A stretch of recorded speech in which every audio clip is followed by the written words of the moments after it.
Very important first words from Donald Trump on his social media. First statement from the US president. He says, Iran just stated that they are going to hit very hard today, harder than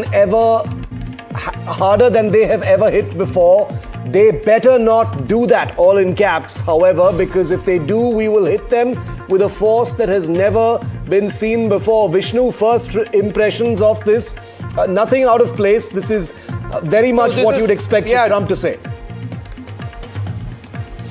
No, absolutely. This is exactly what Trump would say. And, they are pushing this through with military force. They have not left any option, even when the diplomatic process appeared to be headed in a positive direction. Trump, for whatever the reasons known best to him, and the Israeli government decided to push through because they felt at a certain stage that they would be able to inflict regime change. Now, what is happening in the interim period is we are seeing footage showing vast crowds of mourners gathered at, in parts of Tehran. And these are not necessarily in favor at the moment for regime change. It's not really happening that way, and yet the war continues. So it is critical for there to be a ground mass, a swell which develops, which actually wants to move behind the regime of the past. And the big irony over here, which people can't understand, is that, look, if people were protesting so heavily, if tens of thousands of people were killed because of protests with Ali Khamenei and his revolutionary guards and others, then why would they not want to change? To that, there is no clear answer. The dynamics on the ground are confused. That's sort of putting it mildly. Shiv. Vishnu, I just want to. Rajkol also joins us. Vishnu, I just wanted I wanted your view on something specific before we go to Aditya. When Trump says we will hit them with a force that has never been seen before, is that just rhetoric, or is that is that what I think it is? Well, Shiv, I was thinking the same thing that you were thinking, and I'm not going to use that word over here on air because I don't think as responsible journalists or human beings we want to go down that road. Iran is being hammered militarily. The Israel Air Force commands the skies over Iran. While Iran does continue to attack with drones and missile strikes, it's quite clear that militarily they will not be able to sustain these operations for a finite period of time. Whatever missile hits are taking place in Dubai and other areas are leakers, just a very small handful of drones which are actually going through. America has deployed its resources, surface-to-air missile systems, terminal high-altitude defense systems, missile systems all across the region.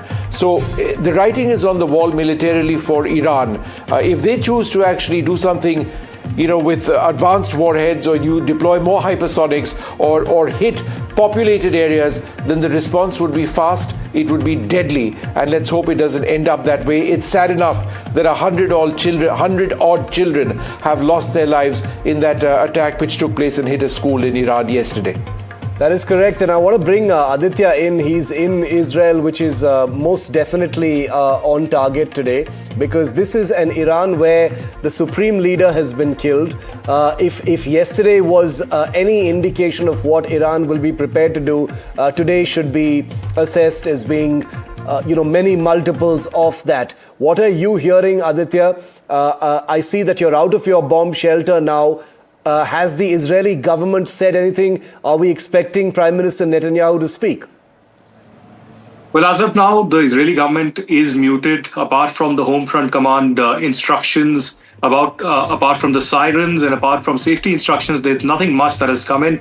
But one thing is very clear. I've been in touch with some people in the office of the Foreign Minister of Israel and also the Prime Minister's office, and they say that they are expecting a strong lethal response from Iran, but they are very much prepared for it. And they've been preparing for last several weeks. This is the first statement from Donald Trump after he announced the death of Ayatollah Khamenei. So clearly, the US president is warning Iran not to act the way they have been speaking about in the last few hours, that they will act with lethal force, and that is never seen before. And Trump says that if you go ahead with that, there will be a strong and lethal response. This is, typical Trump response, as we have seen in the past as well. These are also pressure tactics, but will Iran abide by it at a time when there is very emotional scenes being witnessed all across Iran. It's a very powerful moment also for them that their supreme leader has been killed in this Operation Epic Fury. I'm reporting from Israel, as you rightly pointed out, in Tel Aviv. And behind me, you can see the Tel Aviv skyline. In fact, just to give you a glimpse of where I am right now, this is the city center of Tel Aviv, where, of course, we minutes ago heard 6 rounds of sirens all across the city early morning. And for about 45 to 50 minutes, everyone in the city of Tel Aviv, which is like the business capital of Israel, were in fact stranded in different bomb shelters. So that's clearly the report that's coming in from Israel. They're bracing for impact. It's likely that Iran is going to send in long-range ballistic missiles towards Israel and towards several other countries in the region. We'll have to wait and watch how things unfold. But today seems to be, again, a second day of a nightmare of this massive regional conflict across West Asia.